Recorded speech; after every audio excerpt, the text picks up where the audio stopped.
Welcome.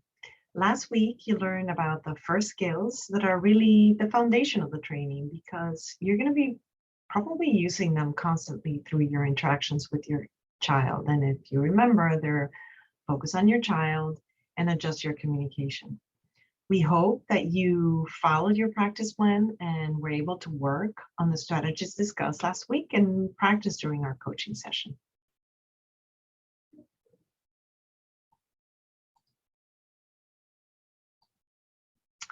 It is important to keep using the focus on your child and adjust your communication strategies because they make the interaction fun and increase your child's engagement with you. However, sometimes these strategies by themselves are not quite enough to get your child to initiate or to respond to you. That's where create opportunities come in. And today you're going to learn about the skills set involved and watch some videos.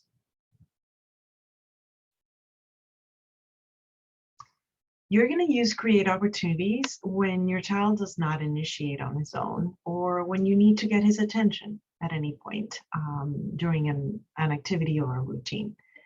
Since these techniques increase your child's initiation and attention, they also provide opportunities for you to model a more complex response. You will be learning 4 techniques that you can use to create opportunities.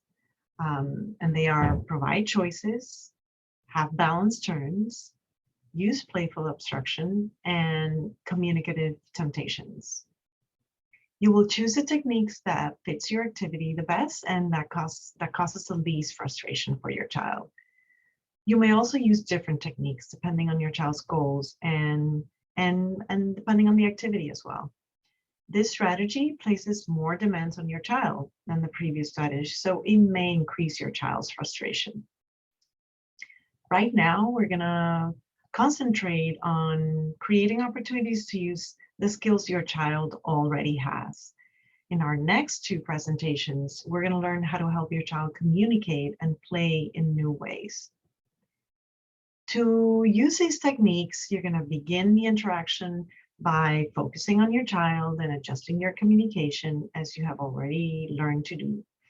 If your child doesn't initiate independently when you do this, then you're going to, and you're going to need to get his attention, you're going to use create opportunities.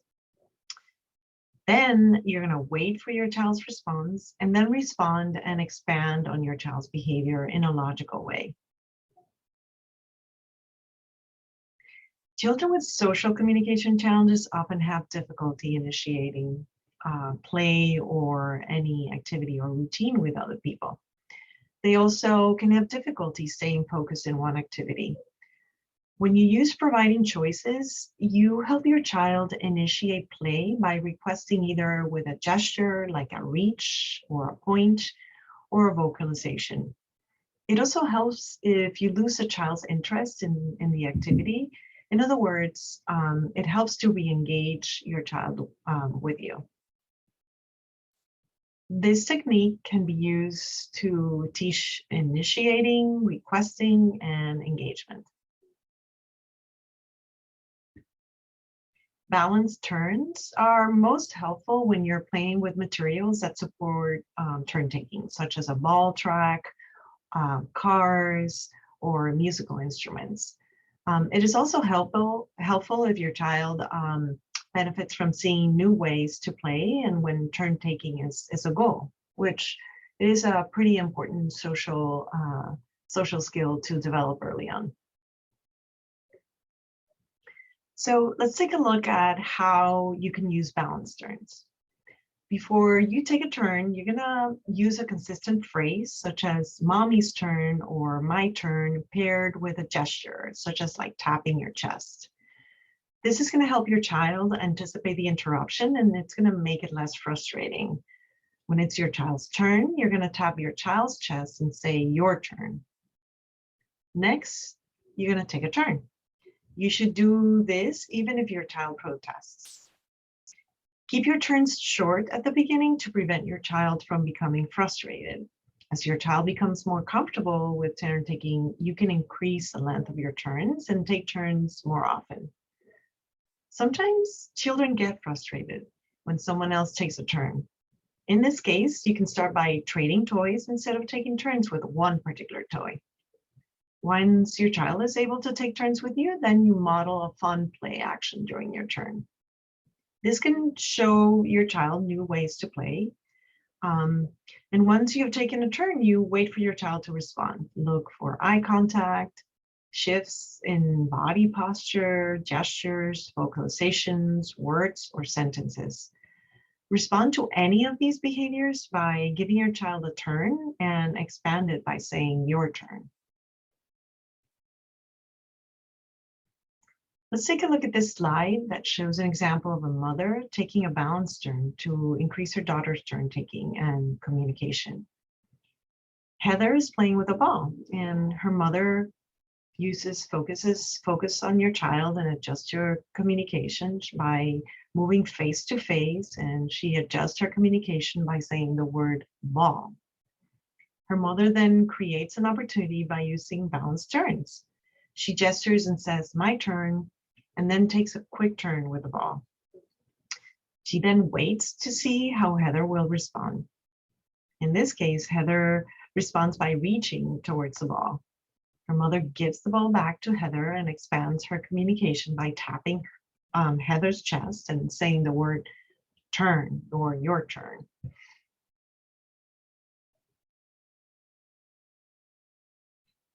Here's a video of an example of a parent using balance turns to help her child interact with her during play.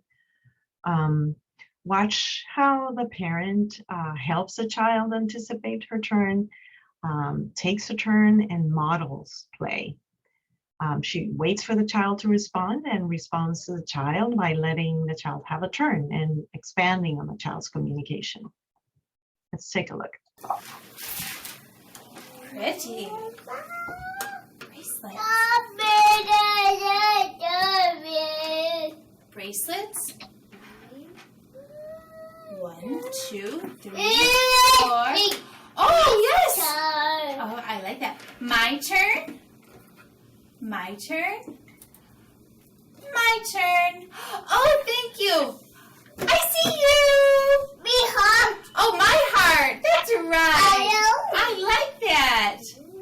Ooh, my heart bracelet. Heart. Oh, yes. Oh. Wow, I like the heart. My turn. My turn. Oh, and my heart. So the mother's using balance turns with her daughter while she's playing with some bracelets. She joins her daughter's play with the bracelet and adjusts her communication by modeling simple language like a bracelet or my bracelet. She also uses anticipatory phrases like my turn to help the daughter prepare for the interruption, and then she takes a turn. During the mom's turn, she models a new way to play with the bracelets by while keeping her turn short as well. The child responds by using eye contact, a gesture, in this case, reaching towards the bracelet, and using language. When she says my heart, one of the bracelets was shaped as a heart. The mother responds to this behavior as meaningful and returns the bracelet to the daughter for her turn. The mother then takes another turn and the child imitates her language by mom says on and then the child says on. So some of the things that you could do at home, if your child's having a snack or during meal times, you can try sharing food. You give them a bite and then you take a bite saying your turn, my turn. If your child feeds himself, then give him one small piece of snack at a time. In other words, you would have control of the food or the snack, and then you will wait for the child to reach and request.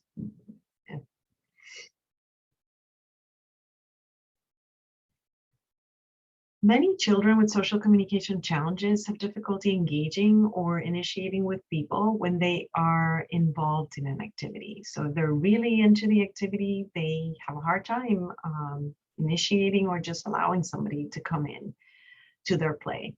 So with playful obstruction, you can join your child's activity and then interrupt it in a playful way to give your child a reason to initiate with you to continue the activity.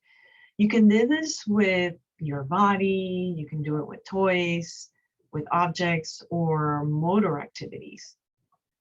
You can use this activity to increase your child's verbal and nonverbal initiations, back and forth play, and ability to request and even protest, as well as to gain your child's attention.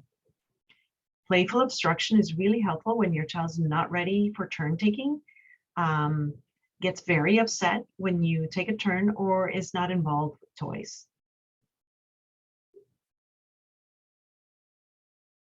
Let's take a look at ways that you can use playful obstruction. Before interrupting your child's play, use a consistent phrase, such as 1, 2, 3, stop, or here I come, or I'm gonna get you, and use big gestures. This is gonna help your child anticipate the interruption and make it less frustrating. It's also it also gives your child a chance to tell you or show you no, like they don't want to. If your child protests at this point, respond in a meaningful way and model no or stop. Next, playfully block your child's activity. You can do this in many different ways. The simplest way is to block your child's play with your hand. For example, if your child's putting a ball in a ball track, you could cover the hole in the track with your hand, or in the chute with your hand, so that your child can put the ball down. If your child's pushing a car, you could put your hand over the car so that your child can move it. The key is to keep it playful and make the obstruction part of the play activity. For example, if your child's pushing a car, you can place your leg in front of the car and tell the child, "Oh no, a log fell in the road." Sometimes children get frustrated when another person blocks their play. So in these situations, it can help to use maybe a puppet or a blanket or another toy to block your child's play instead. Sometimes your child's wandering aimlessly or running back and forth. You can playfully get in the way of where your child wants to go and turn it into a little game. For example, you could briefly stop him from running and say the word stop and wait for him to look at you, and then let him go while saying go. Once you've used playful obstruction, you're going to wait for your child's response. Look for eye contact, shifts in body posture, gestures, vocalizations, words, or sentences. And you're going to respond to any of these behaviors by letting your child continue the activity, and then expand on this communication.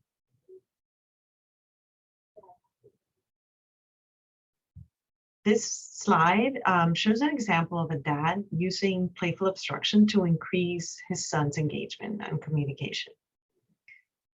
So Paul is pushing a train around the track, and his dad focuses on his child by getting in front of him, and he adjusts his communication by using simple language to talk about what Paul is doing. His dad then creates an opportunity by using playful obstruction. He helps Paul anticipate the interruption by saying, "Here comes the cow," and blocks Paul's train with a toy cow. Paul's dad then waits to see how Paul responds. In this case, Paul responds by making a sound to protest. His dad then responds by moving the cow and expands by saying the word move.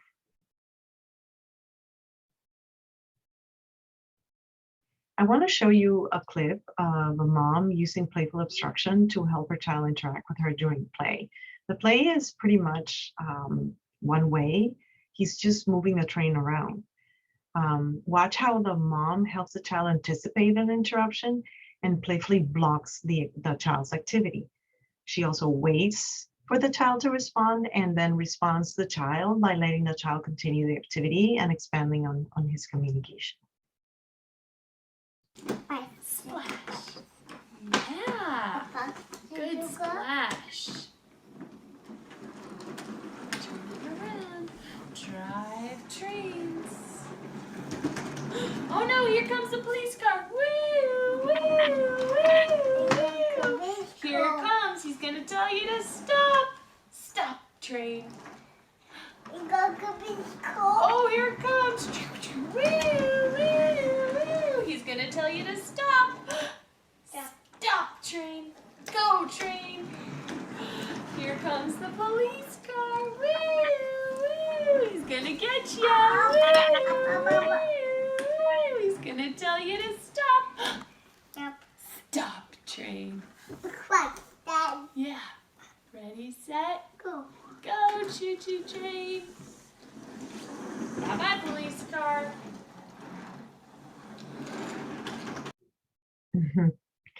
So mom uses playful obstruction very creatively to help her child interact with her during the play with trains.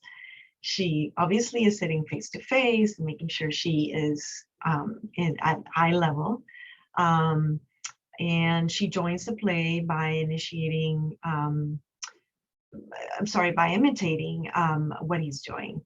She uses simple language to describe what he's doing, and seeing he looks at her but does not really respond.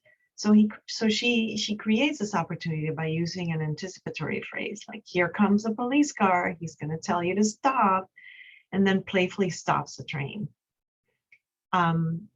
Her son responds with a verbalization, go police. She continues with this routine, and each time he responds with a different vocalization. Each time he responds, she lets go of the block or the car and allows him to continue playing. So some of the things that you can do at home are, if you have a child that runs back and forth, say, I'm going to get there, and you run ahead of the child and sit in the chair, and you wait for a response. Or you go to the other side where the child's heading, and you wait for a response. If your child's wandering aimlessly, you put your arms loosely around the child to stop his movement, saying stop, and then you wait for a response. And then you let him go and say go. If your child's on a swing or a slide, you're going to say 1, 2, 3, stop, and hold the child's movement while you wait, and then you wait for a response. And let the child go and say go.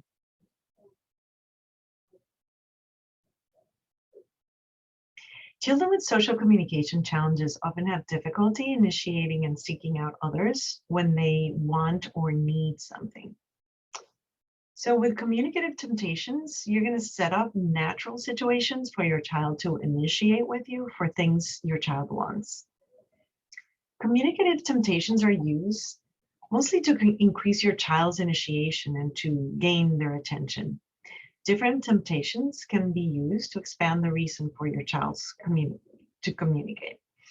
Communicative temptations are easy to use during daily routines, such as meals and snacks, dressing, bath time, bedtime, and during play as well. It is frequently helpful to set these up in advance.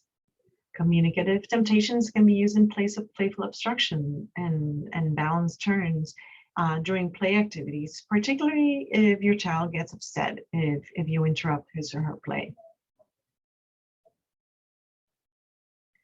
So let's talk about how to use communicative temptations. There are many different temptations with this technique. Don't feel that you need to use all of them. It is more important that you pick one that works best for you and your child within a particular activity. Put your child's favorite things, for example, where he can see them but not reach them or get to them, such as on a high shelf or in a clear container that he can't open. This is going to encourage your child to get your attention, to show what he or she wants, and to ask for help. Keep control of items your child likes to gain his or her attention and help your child ask for things he or she wants. By holding the item near your eyes, you can encourage your child to even look at you. You should give your child the item if he or she reaches for it, but don't let your child grab it out of your hands. Give your child a piece or a small amount of an item he or she has requested. This is going to help your child ask for more. For example, give your child one cracker for a snack, or pour your child a small amount of juice and wait for your child to let you know that he or she wants more. Make sure you keep the item in sight and stay face to face your child so he or she knows that he can ask for more. Use items or materials and activities that require your assistance. This is going to encourage your child to request help. Play with toys your child needs your help to use, such as bubbles, for example, or balloons, or wind-up toys. These toys are especially good to use with children who get very frustrated when they try to interrupt their play. You can also give your child items that he or she will need your help to open, like a snack still in the wrapper, for example. Leave out a piece or a part of a favorite activity. So the child is encouraged to ask where the missing piece is, like especially with puzzles. Or give your child a train track without the train, or a cup without the juice, or serve them yogurt without a spoon, for example. For this temptation to work, your child must know what particular piece is missing. If your child doesn't know the routine or the parts of the activity, then use small portions instead, or change the tactic. Complete a familiar activity or routine in a silly, obviously wrong way. This encourages your child to show or tells you the right way to do something. For example, put one of your child's shoes on a hand instead of a foot, or pretend to blow up a balloon with your ears. If your child doesn't respond to the silly situation, exclaim that it is silly and complete the routine as expected. For example, that's silly. Shoes go on our feet, not on our hands. If your child doesn't understand the right way to complete the routine, then use another temptation, like I mentioned earlier. After you've presented a temptation, you're going to wait for your child to respond. And then you're going to respond to any verbal or nonverbal communication by letting your child have the item or continue the activity the correct way. Here's an example of a mother using an inside and out of reach to create an opportunity for her son to communicate. So Todd's mom follows Todd's lead and gets face to face. She has put his favorite toy in a jar that he can't open and place it near or nearby a shelf that he can see. Todd responds by having his mother giving his mother the jar and saying the word open. His mother responds to Todd by opening the jar and expands by saying open jar, and opens a jar for him. Here's a video of a mom using communicative temptations to help her daughter initiate during a drawing activity. Watch how she uses the particular temptation, waits for the child to respond, and responds to the child by letting the child have the item, or continue the activity and expanding on the child's communication. Okay, now go. You want green. Here we go, Ryan.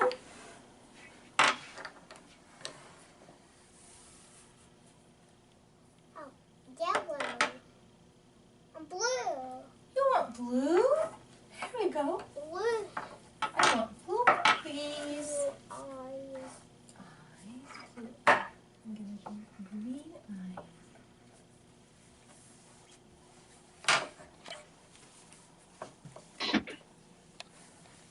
Oh, orange color. Here we go. Orange. I want orange color, please. Yellow dress. Can you have the yellow Yeah, sure, Ryan. I love how the mom waited and put the crayon right next to her eyes to see if she could get an eye contact, and then waited for her to use a more complex sentence because she knows her child is able to do it.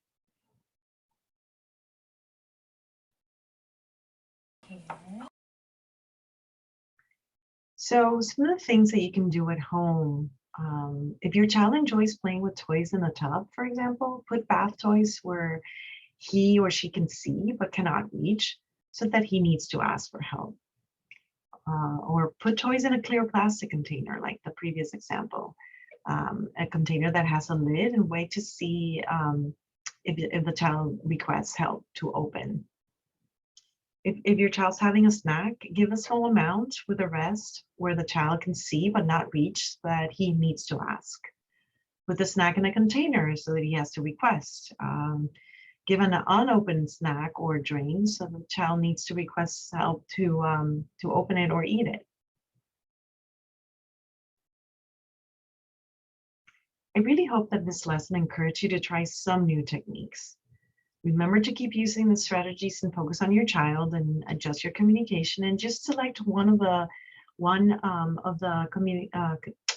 creating opportunities skills that we talked about. You don't have to choose or use all of them. If you want to, you can, but just pick one or two that you would like to use and practice during this week, while you still use the ones in focus on your child and adjust your communication. So make notes in your practice plan and be ready to discuss your successes or questions during our coaching session. Until then, see you next time.